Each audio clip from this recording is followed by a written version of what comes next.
Buenas noches, amigos, a través del Club de Investigadores Historiando, con el auspicio de la Asociación de Guías Oficiales de Turismo, AGOTUR, el Centro de Estudiantes de Arqueología de la Universidad Nacional de Trujillo y Hablemos de Historia Bicentenario. Nos complace en presentar la siguiente conferencia el día de hoy, que va a estar a cargo de la licenciada Elba Torres Pino, con el tema Sistema de drenaje y cimentación en el sector agrícola y plazas del sector urbano de Machu Picchu. El día de hoy nos acompañan Renzo Chipana, Franklin Pacuri, la licenciada Elba Torres Pino y quien les habla, Joel Pinto Esquía. Bien, a continuación vamos a dar el pase a nuestro compañero Franklin Pacuri Centeno para que nos dé algunos comentarios iniciales al tema del día de hoy. Adelante, Franklin. Bien, ante todo, tenga muy buenas noches con el público que nos viene escuchando estas conferencias virtuales, que en sí, pues, esto ayuda a comprender un poco más a través de las evidencias arqueológicas que la arqueóloga Elba Torres nos va a difundir esta noche. Por cierto, sabemos que en el lugar de hoy conocido Machu Picchu, ha habido pues trabajos de excavaciones arqueológicas por Alfredo Valencia, Marino Sánchez, trabajos que han sido vinculados o estudiados por Kenneth Wright a través del tema del sistema de agua. Y efectivamente también sabemos que ya pues fue publicado a través de la Dirección Regional de Cultura dos libros sobre de Machu Picchu a través de un tomo y el segundo tomo, que dichos profesionales que han trabajado o investigadores norteamericanos dieron a conocer un poco más el aporte a través en esta publicación nueva que se sacó, y efectivamente esos libros han sido agotados y cada persona que tal vez quiera conocer estos libros puede buscarlo en la página del Ministerio de Cultura, descargarlo en PDF y así tener un poco el conocimiento de lo que dan a conocer cada profesional en arqueología, en historia y también lo que es vinculado a otros trabajos que se han tocado sobre botánica, todo esto. Y en cierto también el arqueólogo Elba Torres contribuye en el libro, pero al contribuir también quiero mencionar que el arqueólogo Elba Torres ha trabajado ahí en el tiempo cuando estaba de director Fernando Astete. Conoce muy bien el tema cuando nos dio a conocer sobre los hallazgos del brazalete de oro en Machu Picchu. Y pues, en esta oportunidad, el arqueólogo nos va a dar a conocer un tema muy interesante para disfrutar, en especial este disfrute debería para nuestros colegas guías de turismo, y no solo para ellos también, sino para arqueólogos, historiadores y en sí público general. Está bienvenido a escuchar estos discursos, estas conferencias que se brinda de manera libre. Y estoy muy agradecido porque esta noche nos va a dar a conocer temas muy exitosos la arqueóloga Elba Torres. Muchísimas gracias y voy a ceder el pase a mi compañero Joel. Gracias, Franklin. Entonces, sin más preámbulo, vamos a presentar a la licenciada Elba Torres Pino para que nos dé a conocer sobre el tema el sistema de drenaje y cimentación en el sector agrícola y plazas del sector urbano de Machu Picchu. Adelante, licenciada Elba Torres. Buenas noches. Buenas noches. Gracias ante todo por la invitación que me dan para poder difundir algunas investigaciones en años pasados y de esta manera poder dar algunos pautas sobre las investigaciones que realicé durante, prácticamente 8 años en Machu Picchu. Esta vez voy a compartir o voy a difundir las investigaciones realizadas los años 1995 a 1996, del cual le he titulado Sistemas de drenaje y cimentación en el sector agrícola y plazas del sector urbano de Machu Picchu. Quiero decir que en esta temporada el proyecto que realicé fue hacer las investigaciones. sobre todo en el sector urbano y en las plazas abiertas, para poder ver el sistema de drenajes y construcción. Paso enseguida a ver. Primeramente vamos a explicar el propósito de estas investigaciones. En la época inca, el éxito de la producción agrícola estuvo sustentada en un repertorio tecnológico muy amplio. Por una parte, comprendía valiosos recursos técnicos y originales, como el sistema de uso de tierra, la construcción de infraestructura para acondicionar microclimas adecuados. Por otra parte, la construcción de andenes y plazas afronta y resuelve los problemas de erosión, drenaje, aprovechamiento de agua y la retención del mismo para la fertilidad de los suelos. Todo esto se debe a que el Estado inca tuvo una buena administración de los recursos agrícolas. Los objetivos de esta investigación fue el entender el uso y funciones de los andenes, el proceso constructivo, y además también decidimos realizar tomas de muestras de tierra para realizar los estudios de composición y nutrientes de la tierra, así como tomar muestras para el análisis macrobotánico y análisis de polen. Aquí vamos a ver la distribución de las unidades de excavación que se realizó en ese entonces. Como pueden ver, cada punto rojo ha sido una unidad de excavación que se realizó esos años. Del año 95, empezamos en octubre del 95 a realizar las excavaciones y empezamos por ubicar algunas unidades de excavación en el sector del Alto, ¿no?, de la plaza, cerca a la Guairana. Después ubicamos otra unidad de excavación al final de los andenes, en la plaza donde está el árbol. Ahí teníamos planteado hacer una unidad de excavación, pero por los hallazgos que tuvimos, realizamos más unidades. Y finalmente realizamos 3 otras unidades de excavación en la plaza central. Como pueden ver en el plano, si nosotros nos ubicamos más en la parte superior, se ubicaron 4 unidades de excavaciones para poder entender este espacio, ¿no? El sistema de construcción de estos andenes. Además, se ubicó una unidad en los andenes bajos, y posteriormente nos fuimos a ubicar una unidad en la plaza donde está ubicado el árbol. Aquí se encontró algunos hallazgos, digamos, importantes, pero llegamos a realizar varias unidades más, ¿no? Como 5 o 6 unidades más, y luego, bueno, no tenemos ya, pero en la plaza principal se hizo la ubicación o la excavación de las unidades. Empezando con las unidades de la Plaza Alta. Si nos ubicamos acá, estamos cerca de la Plaza del Vigilante, que le llaman, y esta parte, muchas personas, algunos guías le llaman el cementerio, pero en realidad no es un cementerio, es un andén agrícola. Entonces yo ubiqué más o menos la primera unidad a 10 metros de este sector, pero adosado al primer andén de este sector alto. En ese entonces, cuando realizamos las excavaciones,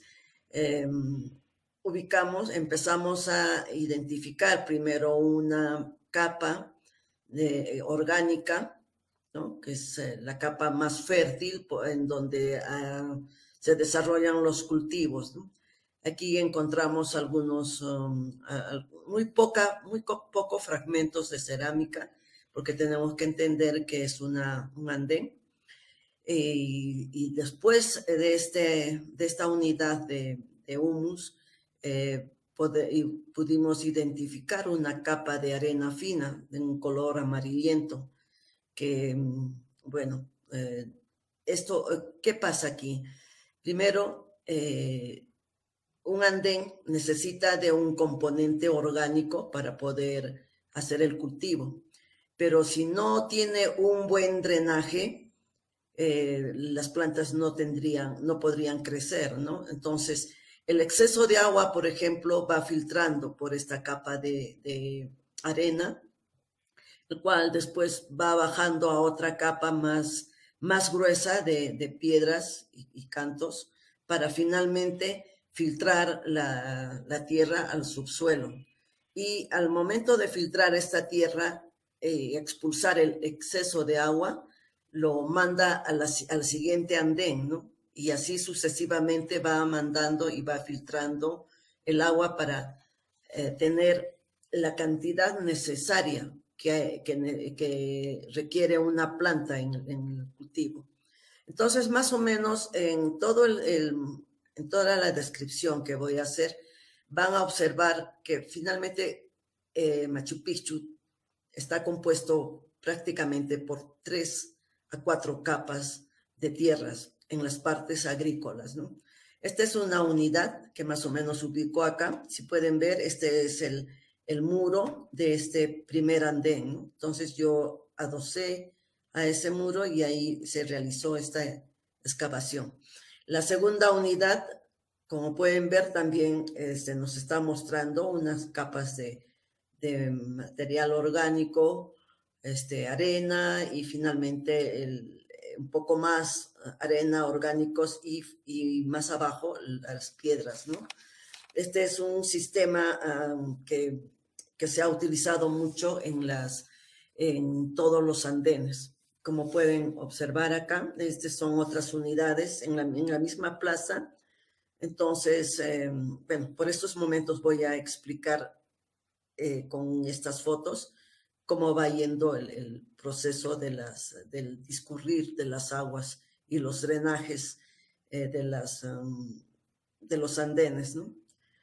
Si vemos, aquí también ya se está viendo toda la parte de la arena fina para finalmente expulsar las aguas en la última capa, que son cascajos y piedras grandes, ya la parte baja, la parte del terreno, la parte del batolito, ¿no? De las rocas, que muchas de ellas son rocas firmes y agrietadas, por donde el agua discurre para poder expulsar el exceso de agua.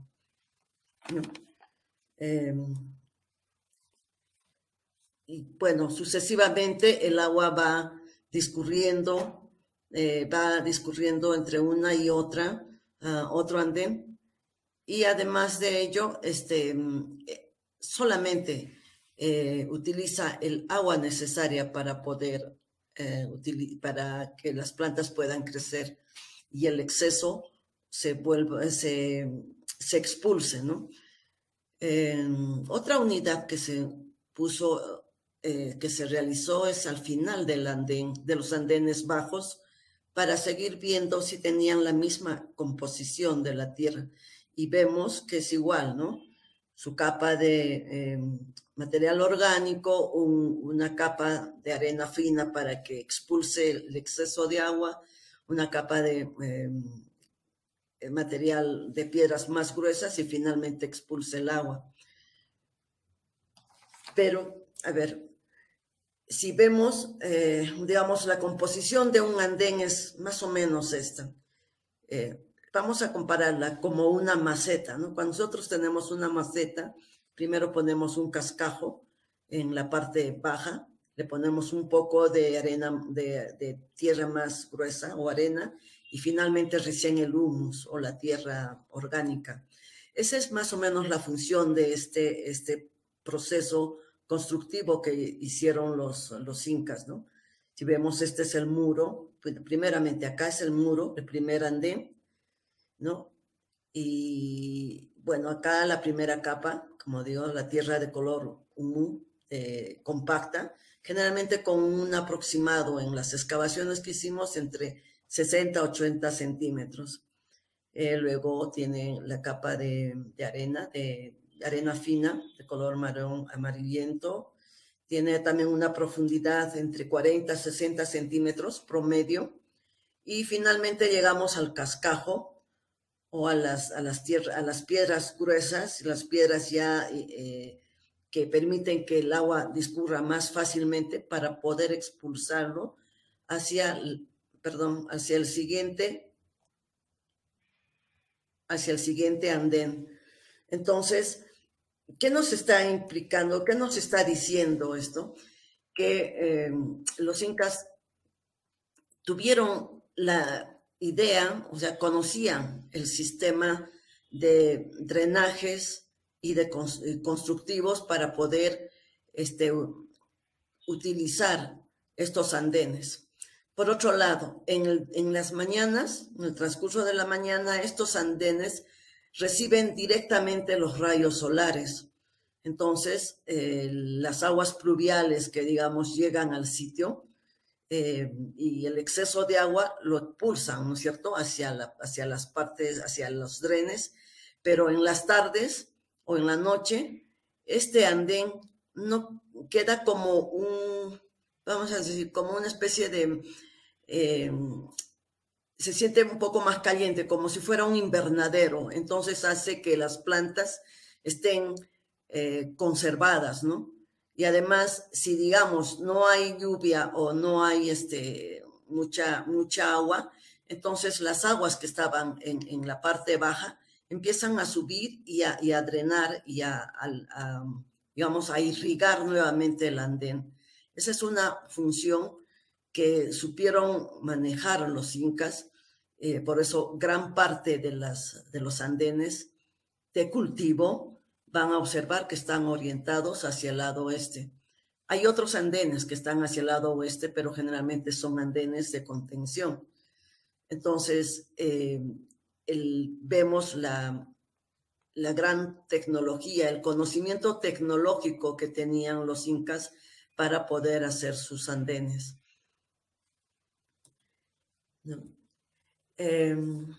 Bueno, en el mes de diciembre, más o menos nos fuimos a trabajar en la parte del sector de las plazas, ¿no? La primera ubicación de la plaza, creo que está, la realizamos en la plaza donde está el árbol.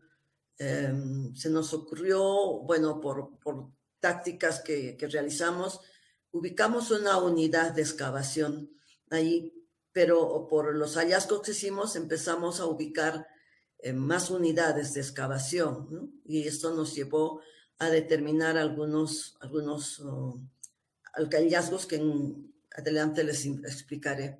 Y otros 3 unidades de excavación que ubicamos en las plazas mayores. Podemos ver acá esta plaza, fue la primera unidad de excavación que realizamos, ubicamos en esta plaza y realizamos las excavaciones arqueológicas.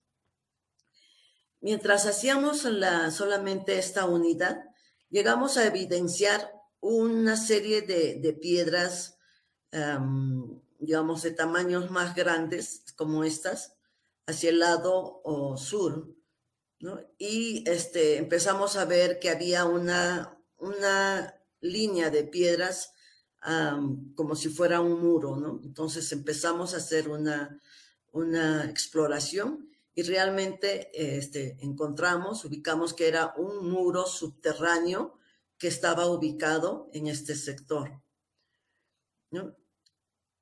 Perdón, un segundito nada más. Ya. Entonces, fue muy curioso porque solamente la cara del andén estaba hacia un lado, hasta este lado, y todo este relleno eran piedras, desechos de piedras del trabajo que se realizó en Machu Picchu. O sea, eran piedras, fragmentos de piedras trabajadas, ¿no? Lo que le llamaríamos en inglés los chipstones, o sea, el desecho de piedras que han sido metidos en todo este área para 2 funciones. Primero, deshacerse de todas las piedras que estaban en Machu Picchu por el proceso de construcción, y segundo, para usarlos como sistemas de drenes. Y este muro, como vemos, este muro está empezando, tiene solamente piedras grandes, relleno de piedras grandes. Vamos a ver que desde esta parte de la unidad de excavación hasta el siguiente muro está recubierto de puro relleno de piedras grandes, más al contrario, al otro lado, todo el desecho de piedras. Es así que más o menos a 60 centímetros de este muro, casi adosado al muro, aquí, es donde hallamos un brazalete de oro, ¿no? Ahí entre dos piedras. Este brazalete viene a ser una ofrenda. Ustedes saben que los incas siempre hacían ofrendas. Es una ofrenda a la cimentación de este muro subterráneo, ¿no? Podemos ver acá el brazalete in situ. Entonces, a raíz de ello, nosotros tuvimos que aperturar otras unidades de excavación y seguíamos identificando las piedras grandes que daban el soporte al muro subterráneo y el relleno de piedras pequeñas, ¿no? Donde está la flecha es donde indica que nosotros encontramos este brazalete de oro. Entonces, decidimos ver si este muro solo estaba en este sector o es que se ampliaba, o es que tenía una continuación. Para ello nosotros realizamos otros pozos exploratorios para ver si realmente el muro continuaba. Entonces empezamos a encontrar la misma cimentación de piedras grandes y el relleno de piedras hacia los otros lados. Pueden ver acá el muro, que está más o menos ya por esta parte y todo el relleno de las piedras pequeñas. Entonces, como estamos viendo, había una capa de 60 centímetros de humus, luego venía arena y el resto, la tercera capa, cubierto por bastante relleno de piedras. Llegamos a excavar hasta una profundidad de 2,50 metros y el relleno de piedras continuaba. Entonces, solamente en un espacio de 1,5 metros cuadrados de todo el andén que cruza desde el sector, desde el que colinda con el sector del Cóndor hasta el andén donde pasan ahora los turistas, estaba este muro subterráneo, ¿no? Y bueno, tuvimos que apuntalar porque realmente este terreno del relleno de piedras pequeñas no es muy estable como el muro, ¿no? Entonces decidimos hacer solo un pozo de 1,50 metros, llegando a encontrar las piedras, o sea, la piedra del mismo batolito de granito, que son piedras ya que están fracturadas, piedras que tienen, digamos, una especie de fisuras por donde discurre, o sea, donde el agua, la cantidad de agua que entra aquí llega a discurrir por esas fracturas y lo va eliminando pues hasta mandarlos hacia el río, ¿no? Por eso es que, digamos, los andenes y las plazas y las mismas estructuras tienen una estabilidad muy, digamos, muy firme en Machu Picchu, ¿no? Este es el brazalete de oro que se encontró ese día. Ese día creo fue el 6 de diciembre, dada casualidad de que ese mismo día, creo que era justo es el doctor, el director estaba inaugurando el camino sagrado, ese camino que se hace del 107 a Machu Picchu, y justo llegaron el director y todos los periodistas, y justo fue el momento en que nosotros, cuando ellos llegaron, nosotros estábamos encontrando el brazalete de oro. Esta foto no está muy buena porque lo saqué de un periódico, no lo encontré el original. Fue en ese momento que el doctor Altamirano, pues dio, o Fernando Astete, con el doctor Altamirano, dieron la noticia que se halló este brazalete de oro en esta fundación de la plaza del árbol, ¿no? Podemos ver una muestra, un perfil. Esta dimensión es una profundidad de 2,50 metros, ¿no? Y continúa el muro. Y más o menos casi en la parte baja es donde ya se encuentran las rocas, ¿no? Y el relleno de las piedras del andén. ¿Esto qué nos está diciendo? Que este andén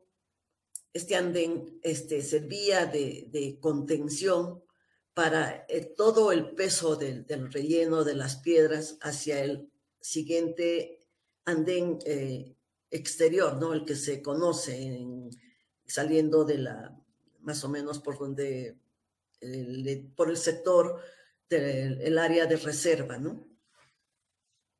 Y bueno, podemos ver, si hicimos un poco más de ampliación y todas las piedras continuaban parte de la plataforma que va a llegar hasta el final de la plaza. Como les decía, tuvimos que apuntalarlos para poder para tener seguridad de que no colapse esta tierra por haber hecho las excavaciones, ¿no? Bueno, una anécdota, o lo que quiero aclarar, que justo, bueno, esto ya, como se halló el brazalete de oro, se fue extendiendo y ampliando más unidades de excavación, y en el mes de enero justamente vino el arqueólogo Valencia, el doctor Valencia, con justamente el grupo de Wright, ¿no? De Ken Wright. Y ellos justamente vieron este sistema constructivo. Nos hicieron unas entrevistas, y a raíz de nuestras entrevistas ellos realizaron el libro, o hicieron o sea, citaron parte de nuestro trabajo en este libro sobre hidrología y, bueno, cosas que publicaron ellos, ¿no? Esa temporada el doctor Ken Wright nos apoyó. Nosotros le dimos 16 muestras de tierra para que nos pueda realizar el análisis de composición de las tierras. Y bueno, así otros investigadores más fueron visitándonos. Podemos ver acá, este es en la parte constructiva. Vamos a ver cómo la cimentación de los muros, aquí yo trato de demostrar por qué los muros incas no se caen en Machu Picchu, porque la misma altura de muro que nosotros vemos tiene en la cimentación. O sea, si digamos es 1,50 metros de altura del muro, tiene casi 1,50 metros también de profundidad de cimientos del mismo muro. Esto hace que los muros no colapsen, además que son piedras mucho más grandes que van soportando a la cimentación, van soportando a todos los muros, ¿no? Esta cimentación es muy importante, por eso es que si ustedes van a ver, muy pocos muros caen, ¿no? Sobre todo solamente en recintos, pero en andenes y en las plazas grandes, las cimentaciones son excelentes, ¿no? Podemos ver, este es hacia el lado por acá arriba caminan los turistas para poder hacer la visita, ¿no? Y esta es en el lado del sector del Cóndor. De igual modo, ¿no? La cimentación también acá es de este tipo. con la diferencia de que acá ya tenemos rocas, la roca madre, ¿no? O sea, las rocas que tienen grietas y tienen otros tipos, generalmente separaciones entre las fisuras, ¿no? Fisuras que llamamos, pueden ser posiblemente tectónicas o quizás de esta falla geológica que tenemos en Machu Picchu, ¿no? Pero la cimentación siempre asegura que los muros no caigan. Entonces, ese es otro de los trabajos que se realizó y que se explica, ¿no? Que estos cimientos son firmes y óptimos para que los muros de los andenes, muros de contención y muros de plazas no caigan, ¿no? Acá tenemos un poquito el perfil, justamente esa es la parte, uno de los muros del sector El Cóndor, ¿no? Que vemos en la construcción, y aquí sí todo esto es ya roca madre, ¿no?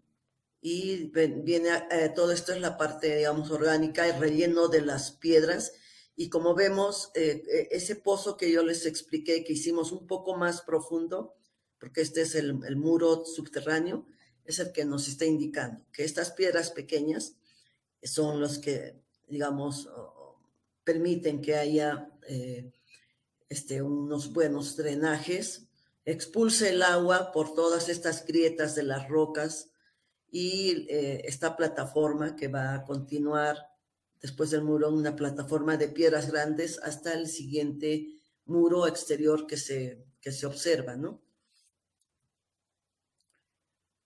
En realidad, el trabajo que se realizó en todo el sector urbano, sobre todo en la plaza, nos llevó varios meses a hacer esa excavación, porque, como verán, era un trabajo arduo y un poco teníamos que tener cuidado al trabajar. Sobre todo, yo solamente tenía 2 obreros a mi cargo. O sea, el tiempo que yo he trabajado, solamente he tenido 2 obreros a mi cargo para hacer todas estas investigaciones. Entonces yo procuraba que tengan estos mis obreros la seguridad de trabajar, sobre todo en el área del andén, que era pues 2 metros y más de profundidad, y teníamos que cuidar, ¿no?, a los trabajadores. Bueno, las últimas unidades, estas son la unidad 14, 15 y 16 que se hicieron en esta plaza, la plaza mayor, donde están las 3 ventanas, ¿no? Todos, y acá también pueden ver lo que le llaman la huanca, la piedra que estaba echada, la pararon, la volvieron a echar y tanta cosa. Ahí también realizamos otros tipos de excavaciones. Y también nos muestran, ¿no?, los 3 estratos, digamos, normales, los 3 estratos que compone todo Machu Picchu, el estrato orgánico, la arena que permite que drene, ¿no? Y la grava, y finalmente las piedras, ¿no?, las rocas que ayudan a que todo Machu Picchu tienda a ser tienda a no tener, digamos, agua excedente en sus pisos, ¿no? Entonces, por eso es que nosotros no encontramos nunca charcos o no encontramos sitios que sean muy, muy fofos, porque todo el agua discurre, ¿no? Podemos ver aquí esta unidad. Este sector sí hemos podido profundizar, digamos, casi a la altura del sector 2, porque es la composición de la piedra, las tierras son más profundas. Como esta unidad, por ejemplo, ¿no? Ese es el momento de iniciar la excavación. Como vemos, todo es orgánico. Luego viene la capa de arena, arcillas, y aquí encontramos un gran bloque, que es una piedra in situ, un granito, pero hacia esta parte fuimos excavando. Si ustedes pueden ver la lanza, tiene una profundidad de más de 2 metros. Tanto así que uno de los trabajadores se podía parar acá adentro y bueno, adentro ya habían pues los sitios, estas grietas, que no solamente si tú tirabas una piedra, oías solo cómo caía, ¿no? Cómo caía. Y además que siempre se sentía un discurrir de aire. Entonces, estas piedras, la roca, el patolito que hay en Machu Picchu,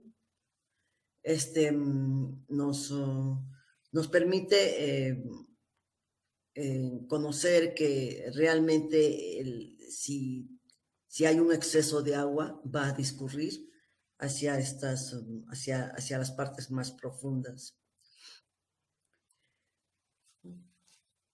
Es otra unidad, ¿no? Esta unidad que también nos indica el mismo sistema de drenes, ¿no? Aquí, por ejemplo, tenemos muy claro los tres tipos de capas, ¿no? Orgánicas, que es a veces con algunos lentes de tierra, carbón o con otros tipos de, digamos, composiciones, la arena, el cascajo y finalmente la roca, ¿no? Estos son los sistemas de drenajes que, digamos, nos ayudó a entender el realizar estas excavaciones. Pero aún así, en todas estas unidades, como les había comentado al inicio, se tomaron las muestras de tierra para primero ver la composición de la tierra y también sacar las muestras para poder realizar los análisis de polen y análisis también macros, ¿no? Es así que todas esta tierra, nosotros la procesamos, hicimos el proceso de flotación. Algo que en Cusco ningún arqueólogo había realizado este trabajo. Yo por la experiencia en la costa, nosotros hacíamos flotaciones de tierra para poder sacar fracciones, ¿no? Le llamamos fracción ligera, o sea, lavamos la tierra. Yo saco una muestra, por decir, de 9 litros de tierra, los lavamos con 3 tipos de mallas de toda dimensión. Y la última, o sea, la primera, la que flota, es la fracción ligera, de donde se sacan las muestras para hacer los análisis de polen y después los otros análisis de macrorestos, ¿no? Aquí tuve que entrenar a mis trabajadores para que puedan realizar este trabajo, porque yo era la única arqueóloga que conducía todas las excavaciones y tenía que realizar desde el registro, la excavación, registro y análisis de todo, ¿no? Entonces acá está mi personal realizando, después de haber, digamos, lavado la tierra y sacado las muestras de fracción ligera y pesada, que se dejan secar, y luego hay que separarlas, pesarlas y, bueno, tenerlos listos para hacer los análisis en microscopios o identificación de materiales. Hablando de materiales, en los andenes no se encontró muchos fragmentos de cerámica, porque lógicamente eran andenes de cultivo, pero en otros, sobre todo en las plazas, sí se han encontrado fragmentos de cerámicas, generalmente, bueno, casi todas de estilo inca, muy pocos fragmentos que no hemos podido identificar, que posiblemente fueron traídos de otros sitios, ¿no? Después de haber hecho este tipo de procesos, para mi suerte, yo me contacté con la doctora Christine Hasford, quien es especialista de la Universidad de Berkeley, quien es especialista en palinología. Ella es doctora en palinología. Entonces, yo estas muestras que me están viendo acá están secando, que es la fracción ligera, y esta es la fracción pesada. Estas muestras, hicimos conversaciones y la doctora Christine Hasworth aceptó en realizarnos el análisis palinológico de las muestras que habíamos recolectado en la flotación, ¿no?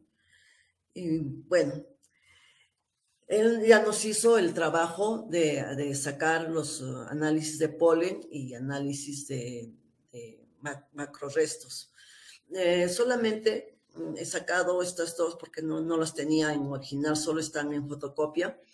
Son granos de polen, por ejemplo, este es de maíz, está en microscopio y en dibujados, ¿no? Generalmente se sacan se hacen un análisis microscópico y se tratan de identificar los tipos de granos que hay. Entonces, la doctora Christine Hasworth mandó, obviamente nosotros mandamos las muestras y ella nos hizo estos análisis, ¿no?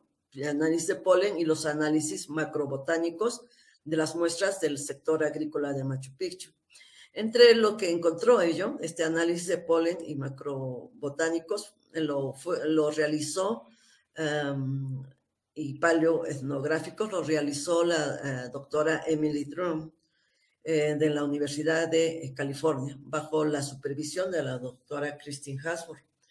Se le entregó 46 muestras de diferentes sectores de la yacta, provenientes tanto de los andenes superiores, 6 muestras más o menos del sector urbano y 2 muestras del sector 5, o sea, de las plazas. Ellos identificaron, entre otros, solamente he puesto, digamos, unas cuantas porque salen como 40 y tantas muestras de diferentes tipos de, no solamente semillas y polen, sino también esporas, ¿no? Las esporas sí son, digamos, son una especie de polen, pero que se difunde mucho más, pueden ser no tan antiguas, ¿no? O sea, son herbáceas generalmente. Entonces identificaron 31 especies, entre ellos han identificado semillas de quinoa, sobre todo maíz, el amaranto, que siempre hablamos, ¿no? El amaranto es una alimentación que casi en todas partes de los sitios arqueológicos de Machu Picchu vamos a encontrar. El Pocaceae, gramíneas, malváceas, bueno, estamos en géneros, ¿no? Solanáceas, las solanáceas, pues son un tipo de papa, ¿no? Los rubus, cucurbitáceas, que son las calabazas, legumbres y otras especies.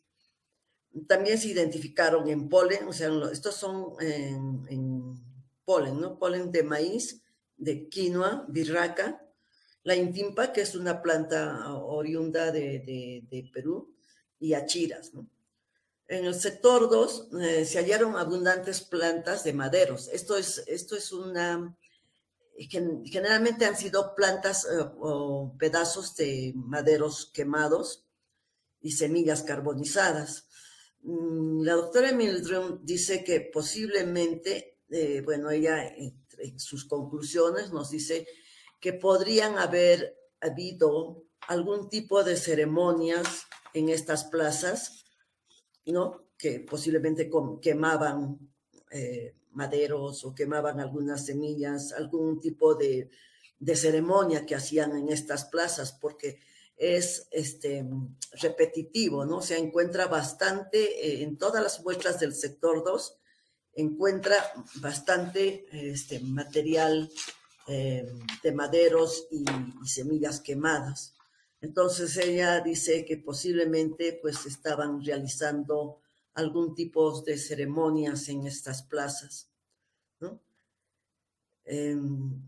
Bueno, y en la unidad 8 y 6 también, que estas unidades también están ubicadas en este sector, en la Plaza del Árbol, también se encontró una alta densidad de maíz, ¿no? Por eso es que también dice ella que podría estar reflejando algún tipo de ceremonias. Ella en sus comentarios dijo que había un fragmento de polen que era eran fragmentos de coca, pero como estaban fragmentados, ella no quiso, digamos, ponerlo entre las plantas que podían, que han podido cultivarse, pero sí sabemos que la coca tiene un cultivo, creo, especial, pero bueno, ella solamente menciona que han habido una que otras polens que podrían ser cocas, pero que no tenían la seguridad de que sean, ¿no? Esto es en cuanto al análisis de polen, pero por otro lado, también de estas mismas muestras de polen, yo entregué, digamos, otra fracción de polen al laboratorio físico-químico de ese entonces, y la ingeniero Elena Tupayachi me comentó y dijo que sí podía hacerlos porque justamente tenía la visita de un etnobotánico y él nos hizo también un poco una identificación de algunas de las plantas, que ellos también encontraron la birraca, intimpa achira y maíz, y también quinoa. Entonces, estamos contrarrestando dos sitios, ¿no? Lo que se realizó en el laboratorio físico-químico con Elena Tupayachi, asesorada por un investigador que esa temporada estaba viniendo de Alemania, si no me equivoco, y le ayudó y le enseñó a hacer el proceso de análisis de polen. Entonces, tenemos por dos lados digamos, el análisis de los cultivos que han habido en Machu Picchu. Si bien es cierto, el maíz no era intensivo, sino es en baja cantidad, porque sabemos que, bueno, también los andenes no son muchos, ¿no? Y era más ceremonial, o sea, se hacía el maíz para las partes ceremoniales, o sea, los andenes de Machu Picchu no son andenes intensivos de cultivo para alimentación, ¿no? O sea, la alimentación venían de otros sitios, ¿no? Como la parte alta de Machu Picchu, ¿no? Entonces, sí, tenemos estas partes, estos análisis de polen, y ahora vamos a pasar a la identificación del análisis de tierra.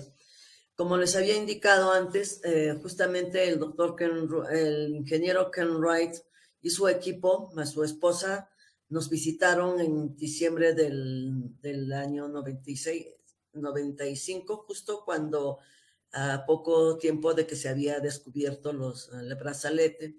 Su esposa es una, creo que es una periodista o algo así, entonces ella nos hizo las entrevistas y bueno, ahí también yo le comentaba al ingeniero Wright lo importante que es estos andenes, cómo es que estos andenes están elaborados para poder realizar los cultivos y sobre todo el sistema de drenajes de los andenes, las plazas y las cimentaciones que hay las buenas cimentaciones que tienen los muros de Machu Picchu.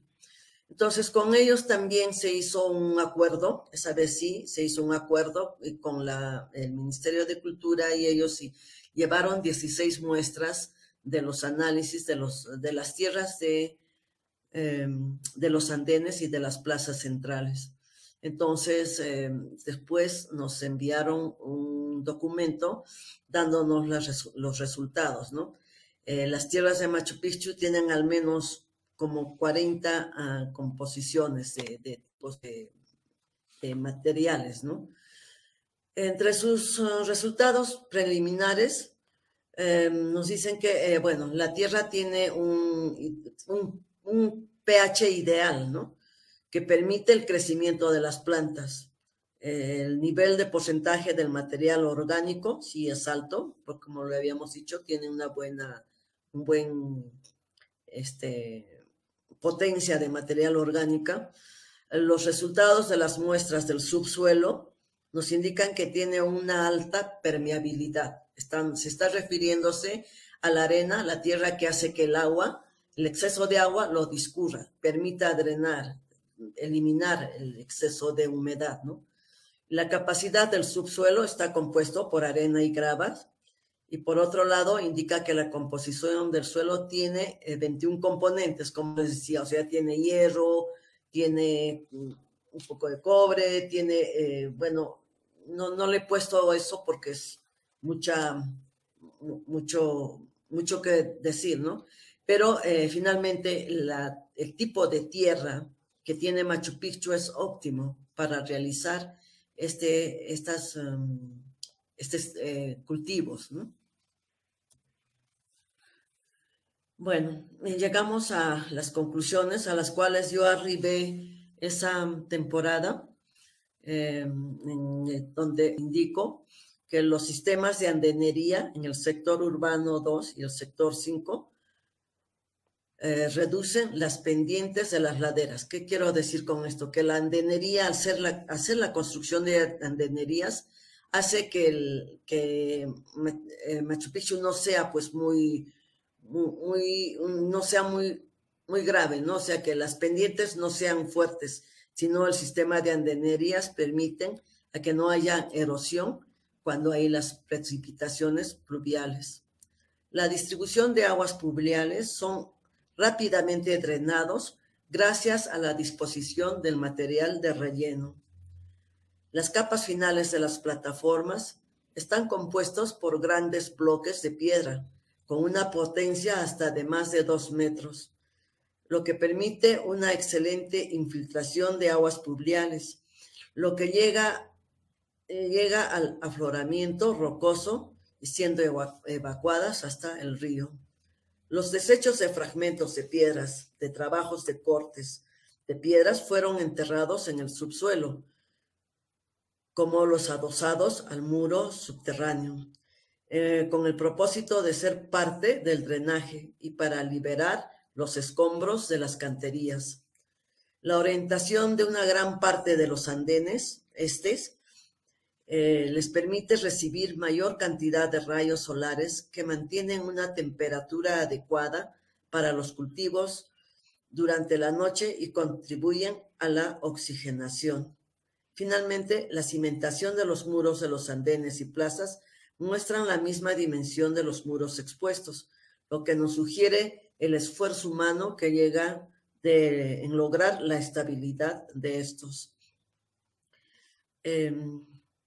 Este es uno de los trabajos, digamos, que fue un poco duro, porque realmente se necesitaba mucho esfuerzo y personal para trabajar, pero aún así nosotros logramos concluir y cumplir todos nuestras hipótesis, las cuales habíamos planteado ese año, ¿no? Eso es todo. Muchas gracias por su atención. Si tienen preguntas, por favor. Ok, muchas gracias, licenciada Elba Torres Pino, por el tema que nos ha dado a conocer el día de hoy a todos los escuchas de manera virtual por el Facebook Live del Club Historiando. Entonces, quisiera saber si ya mi compañero Warner Arapa está ya para poder hacer las preguntas. Renzo, sí, está Warner. A ver, esperamos a Warner para que pueda hacer las preguntas respectivas. A ver, está entrando nuestro compañero.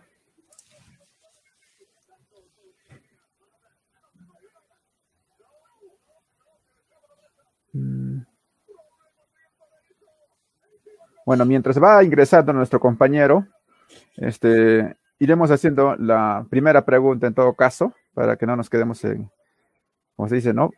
A ver, quizás usted nos podría comentar brevemente sobre la simbología del sistema de drenaje de lo que nos ha comentado el día de hoy. Adelante. La simbología. Sí. Bueno, Como les había indicado, si nosotros, si Machu Picchu no tuviera este sistema de drenajes, hacía mucho tiempo podría haber sido colapsada, ¿no? Podrían colapsar. Colapsados son de recintos. Pero lo que estamos viendo acá es que, bueno, si hablamos sobre hidrología, que yo no quiero, digamos, entrar en esa parte, pero el discurrir de las aguas, digamos, el sistema de por qué escogieron esta parte, este sector, los incas, justamente tuvieron bastante visión, ¿no? Porque primero que era un batolito, una zona rocosa, que lo supieron amoldar, adecuar y construir de acuerdo a los sistemas o a las formas de las piedras, ¿no? Y en cuanto a la simbología, bueno, siempre en la época inca, bueno, lo principal era el cultivo, ¿no? Hacer este tipo de cultivos, se hacían ofrendas y bueno, era digamos, una parte importante para sobre todo para los incas, ¿no? Y sobre todo, como era un sitio alto, un sitio donde algunos dicen, ¿por qué ubicaron un sitio para vivir en este espacio? Era porque es un sitio clave, un nexo, ¿no? De administrativo para poder tener control entre la sierra y la selva. Bien, en todo caso, vamos a ceder la palabra a nuestro compañero Franklin, que por ahí tiene algunas interrogantes. Franklin, adelante. Franklin.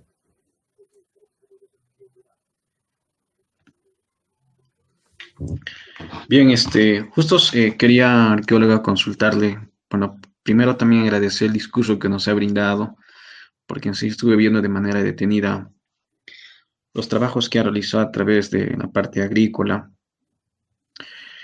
Hay cosas, arqueólogo, que yo quería tal vez un poquito enfocarme en la parte agrícola. ¿Se puede determinar en qué parte se ha hecho el estudio donde se ha podido cultivar maíz o papa en las terrazas del sector agrícola?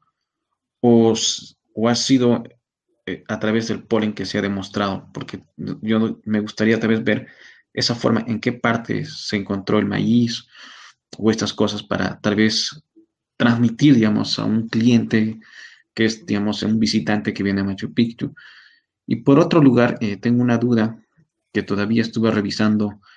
Bueno, lo he revisado los trabajos de Luis Pardo y entre otros que vengo ahí seleccionando muchas fuentes, donde está ubicado el sector del Intihuatana. Hay terrazas o andenes. ¿Esas áreas eran como soporte para dar estabilidad o era para cultivo también? Esas son mis curiosidades, doctora Elba Torres. Bueno, realmente los andenes de Machu Picchu, digamos, no eran para, en mi opinión, no son para cultivos, digamos, cultivos extensos o para la alimentación.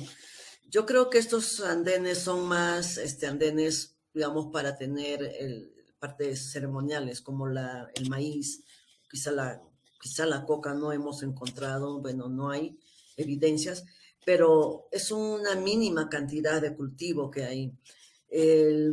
Sí, bien es cierto, en los resultados de los macrorestos hay, digamos, solanáceas, pero no necesariamente pueden ser papas, quizás es otro tipo bueno, unas papas medias silvestres, ¿no?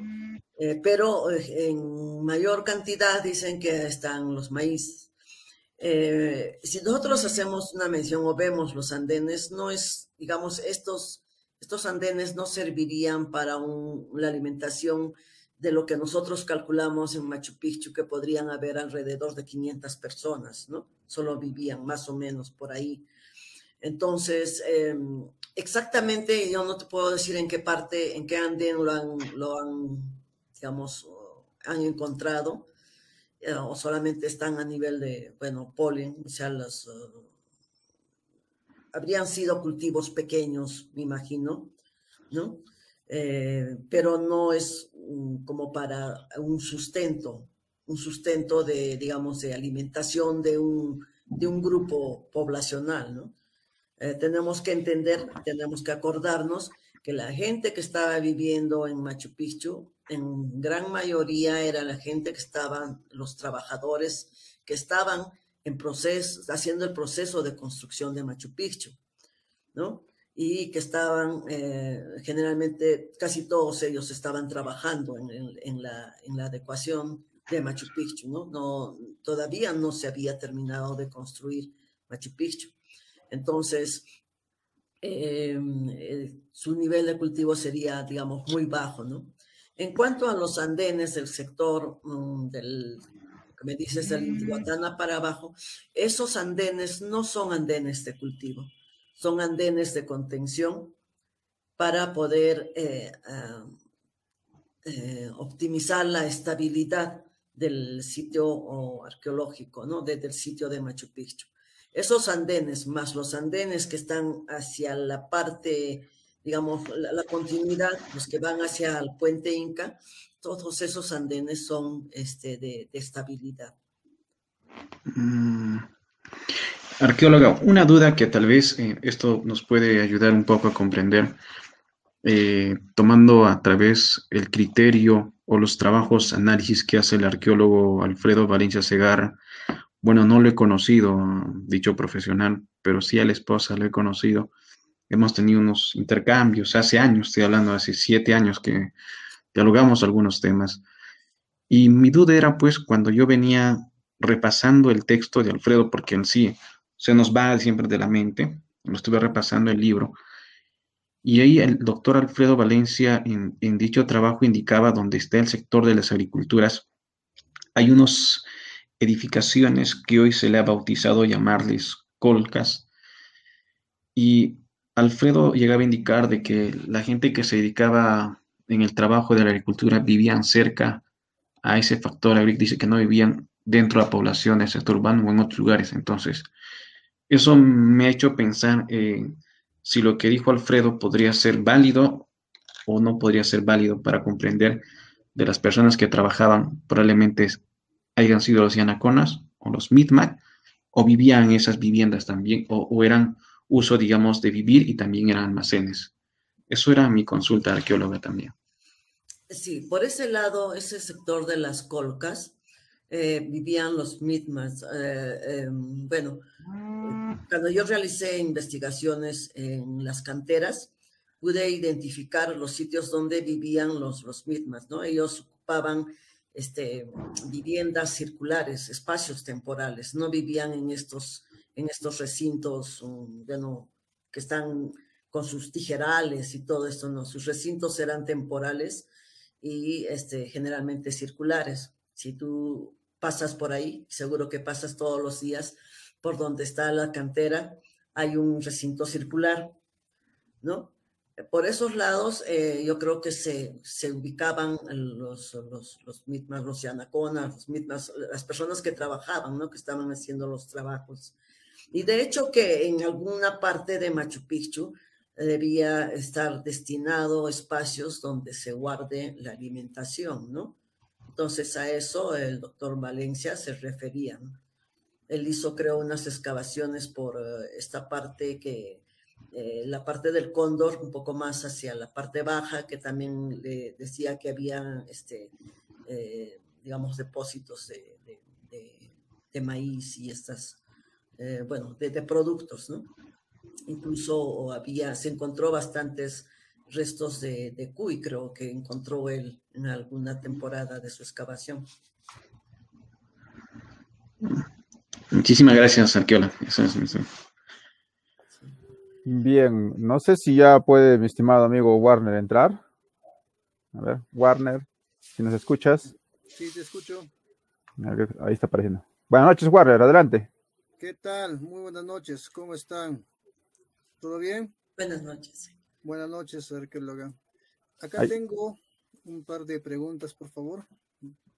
ya que le han hecho algunas personas. Hay una pregunta que quisiera saber, ¿cuánta de cantidad de agua al año drena aproximadamente el sistema de drenaje de Machu Picchu? Uy, ahí sí me agarraste. Bueno, yo no tengo conocimientos de hidrología, como te digo, no podría medir los milímetros cúbicos, pero sí el ingeniero Ken Wright, él hizo un trabajo sobre drenajes y precipitaciones o cantidad de agua que discurre por Machu Picchu, inclusive de esta canaleta que alimenta, digamos, a la parte urbana, ¿no? Entonces, él sí, si no me equivoco, no estoy muy seguro, pero bueno, él habla que hay un alto porcentaje de aguas que se drenan y que discurren por Machu Picchu, ¿no? Solamente como nosotros sabemos y ustedes también ven, Machu Picchu, no importa la temporada que sea, pero hay bastantes precipitaciones pluviales. Yo no he podido yo medir, no sé cómo medir la cantidad de drenajes, necesitaría ser geólogo o algo así, pero es abundante, ¿no? La cantidad que discurre es abundante. Tanto así que si no tuvieran estos drenes, no solamente los andenes, sino también los espacios, las calles, inclusive los mismos recintos, digamos, la optimización de Machu Picchu, el por qué se mantiene hasta ahora es por su sistema de drenes, ¿no es cierto? No solamente los drenes naturales que yo estoy hablando, sino también las canaletas de drenaje que muchas veces ustedes los han visto. Pero en realidad exactamente no te puedo decir la cantidad de drenaje que puede haber. Tendríamos que volver a leer al ingeniero Ken Wright para ello. Ok. Acá tengo otra pregunta, licenciada. ¿Hay una estimación de la cantidad de productos que se trabajaron por cada terraza, por favor? No, o sea, de la cantidad, habría que hacer solamente un cálculo, ¿no? O sea, la cantidad de andenes que hay por la cantidad, digamos, de cultivo, podríamos decir, de maíz, que no sería mucho, ¿no? O sea, no es para alimentar a una población de 400 personas, no sería. Eh, solamente veríamos tendríamos que sacar un promedio de la cantidad de espacio de andén con cuántos, digamos, por decir, cuántos plantas de maíces habrían, ¿no? Pero creo que el doctor Valencia habla de que si ellos hicieron un cálculo, si mal no me acuerdo, en el libro que publica el año, creo que es 72, 73, algo de Machu Picchu, con Arminda Baja, publican un libro y ellos hablaban que también la cantidad, que estos andenes no soportarían o no sería suficiente para la alimentación de la población que había en Machu Picchu. Ok. Tengo una pregunta, licenciada, de Luis Alberto. Luis Alberto Mayorga Quintanilla, ¿sería Mitimayo y no Yanaconas? Y mucho menos Mitmat, que son migrantes. Son los yanaconas. ¿Qué pasa? Para la construcción de Machu Picchu traían digamos, a grupos desde diferentes sitios. Generalmente han traído a gente del altiplano o también llegaban algunos grupos de otros sectores. Si nosotros, bueno, yo tengo la facilidad o tengo la suerte de siempre trabajar con la doctora Bethany Turner, quien ha hecho los análisis de dietas de las colecciones de Yale, de las colecciones osteológicas que estaban en Yale. Cuando les hace los análisis, digamos, de dieta, el análisis de estroncio, nitrógeno, ella determina y saca que la mayor parte de la población que estaban viviendo en Machu Picchu provenían tanto del altiplano, ¿no? Sobre todo del altiplano como de otros sectores. ¿Esto por qué? Porque tú, al hacer el análisis de estroncio y nitrógeno, te va a decirte más o menos en qué sitio, o sea, de qué sitio tiene su base alimenticia. Okay. Digamos, han venido personas a hacer un trabajo a Machu Picchu, tú le sacas el análisis de dieta, ellos te van su análisis te va a arrojar qué consumían. Entonces, muchos de ellos, por ejemplo, hay varios que han consumido pescados u otro tipo de alimentos que no son propios del lugar. Entonces, por ahí que a estas les dicen yanacona, estas personas que los traían por temporadas a trabajar y que regresaban. Podían haber venido muy jóvenes, pueden haber venido ya muy adultos, entonces, o ser gente del lugar. Cuando son del lugar, su análisis, el análisis de estroncio y nitrógeno va a ser muy diferente a las personas que han venido de otros lados. Por eso se dice que Machu Picchu, cada cierta temporada traían gente de diferentes sitios. Ya, ok. Acá tengo otra pregunta del señor Carlos Cruz Gutiérrez que dice, ¿no? Buenas noches. ¿A cuántas hectáreas ascendería la tierra cultivable en Machu Picchu? A ver, ahorita no me acuerdo. El doctor Valencia habla de una cantidad. Creo que habla. Vamos a ver, los andenes de Machu Picchu son, si no me acuerdo, es muy poco, y entonces la hectárea no es suficiente. No te puedo decir las hectáreas, pero creo que el doctor Valencia en su libro de trabajos en Machu Picchu habla algo de eso, de una cantidad de hectáreas que podrían haber en Machu Picchu. No lo tengo el dato a la mano. Ya. Doctora, yo tengo una pregunta personal. ¿Qué de cierto es que los incas, para poder construir sus sitios arqueológicos, han tratado de encontrar o buscar lugares donde haya fallas tectónicas, ¿no? Por el caso, por ejemplo, de Machu Picchu, es uno de ellos, y también podríamos de repente decir de Pisa. He visto un artículo que hace un tiempo atrás salió, y me llamó bastante la atención eso, ¿no? Que los incas buscaban lugares donde haya fallas tectónicas para que por lo menos en ahí puedan asentarse sus asentamientos o sus ciudades. ¿Eso podría también aplicarse en Machu Picchu? Sí, exactamente. ¿Y por qué? Bueno, sabemos que Machu Picchu está sentado sobre un batolito, ¿no? El batolito de Vilcabamba. Así es. Este batolito de Vilcabamba tiene, además de ello, algunas fallas, vamos a decir tectónicas, también geológicas, pero el granito se diaclasa de una forma generalmente en base a la presión, o sea, vamos a ver, si tú te vas al sector de del caos granítico, de las canteras en la parte alta de Machu Picchu, tú has visto algunos roquedales, ¿no es cierto? Sí. ¿Qué hacían los incas? Tú vas a ver, el día que vayas a Machu Picchu vas a ver una roca muy grande que tiene como una especie de cintura en una de las rocas. Entonces, ¿qué hacían los incas? Los incas, con estas piedras, con la jiguaya que le dicen, jiguaya, o estas piedras. ¿Piedra de hierro?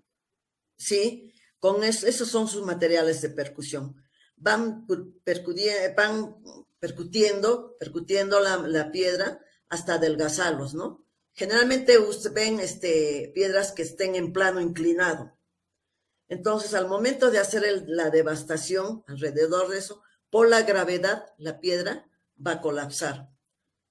Por eso que dice que trabaja en base a fallas tectónicas. O sea, de todas maneras, se va a diaclasar el granito. Entonces cae este fragmento o este pedazo de roca y ahí sí recién empiezan a trabajar o a tallar. Pero sí, lo que hacían los incas, trataban en lo mínimo de no alterar la roca. Si yo quería, por ejemplo, digamos, un ingeniero inca quería construir un recinto, primero veía unas rocas entre el espacio que él quiere construir. En base a esa roca, él diseñaba la construcción del recinto que iba a hacer. Eso quiere decir que si había una roca ahí, en una roca madre, trataba de adecuar a esa roca, lo devastaba para poder construir el recinto. Caso del Templo del Sol. Esos roquedales, esas rocas grandes, son rocas in situ. Entonces, no alteraban en lo posible las piedras o los roquedales en Machu Picchu. Es más, solamente les hacían alveolos para poder continuar los muros para las construcciones de los recintos. Eso sí, este trabajo también lo he hecho. Es toda una investigación que hice el año 97. Ya. Ok, licenciada. Muchas gracias. Eso sería todo en cuanto a las preguntas. Muchas gracias. Doy pase hacia Joel para que, por favor, Joelcito. Gracias, Warner. Entonces, bueno, se le agradece a la licenciada Elba Torres por la ponencia que nos ha brindado el día de hoy. Sobre todo, pues, ha podido también responder algunas preguntas que nos han hecho nuestros escuchas virtuales el día de hoy. Estamos totalmente agradecidos con usted. Muy bien. Ok. Entonces, simplemente estamos cerrando la charla el día de hoy. No sin antes recordarles que no olviden compartirlo pues en sus redes, hacer comentarios y dar pues unos likes respectivos. Y pues ya también les estaremos anunciando la charla pues para las siguientes semanas, ¿no? Entonces, finalmente nos despedimos de ustedes en las personas pues que nos acompañaron el día de hoy, ¿no? Franklin Pacuri, Warner Arapa Zúñiga y la licenciada Elba Torres desde la ciudad del Cusco. Nuestro compañero que nos acompaña en la parte técnica, Renzo Chipana Salazar, desde la ciudad de Tacna, la ciudad heroica, por cierto, y quien les habla, Joel Pinto Esquía, desde la ciudad de Arequipa. Señores, muy buenas noches. Chao, chao. Cuídense. Cuídense. Chao, chao. Cuídense. Gracias.